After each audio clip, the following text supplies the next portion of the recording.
এইমাত্র একটু আগে আমাকে একজন মেনশন করলো একটা পোস্টের মধ্যে, আলোর চাইতে দ্রুত গতিতে ইউনিভার্স এক্সপেনশন হয়ে যাচ্ছে, দূরে সরে যাচ্ছে। থাপড়ায় বেটা দাঁত দুধ লাল করে ফেলবো আইসে। এই দুইটার তো সেম ফিজিক্যাল কোয়ান্টিটি না, এটা আপনি কম্পারিজন করতেছেন কেমনে?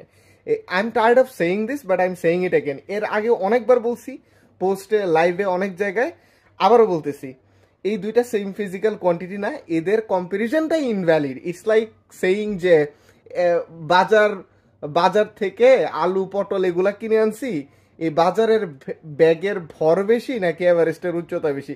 আরে ভাই, দুইটা সেম ফিজিক্যাল কোয়ান্টিটি না। ইউনিভার্সের এক্সপেনশনের সাথে আপনি আলোর গতির তুলনাই করতে পারেন না, এককগুলাই তো সেম না।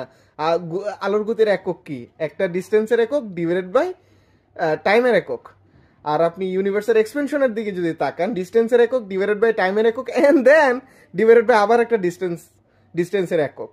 ইউনিভার্সের এক্সপেনশনের কারণে স্পেসের দুইটা বিন্দু কত গতিতে সরে যাচ্ছে, that question has no answer until you specify যে কোন দূরত্বের দুইটা বিন্দু আপনি কনসিডার করতেছেন। আপনি যদি 1 মেগা পারসেক ডিস্টেন্সের দুইটা বিন্দু কনসিডার করেন, ওই 1 মেগা পারসেক ডিস্টেন্সে দুইটা বিন্দু একে অপরের থেকে 71 কিলোমিটার/সেকেন্ডে সরে যাচ্ছে স্পেসের এক্সপেনশনের কারণে। 2 মেগা পারসেক ডিস্টেন্সে তাকালে 71 + 71।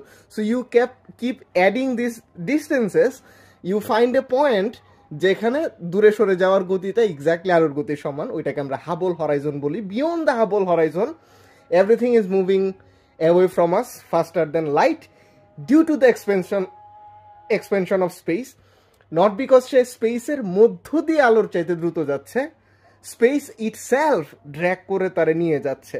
এটা কিন্তু রিলেটিভিটিকে ভায়োলেট করে না।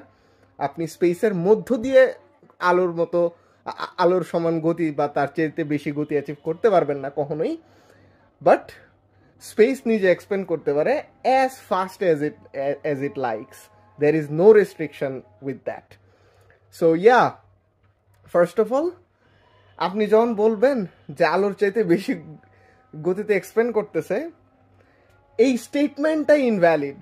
এই স্টেটমেন্টটাই invalid because those are not same physical quantities.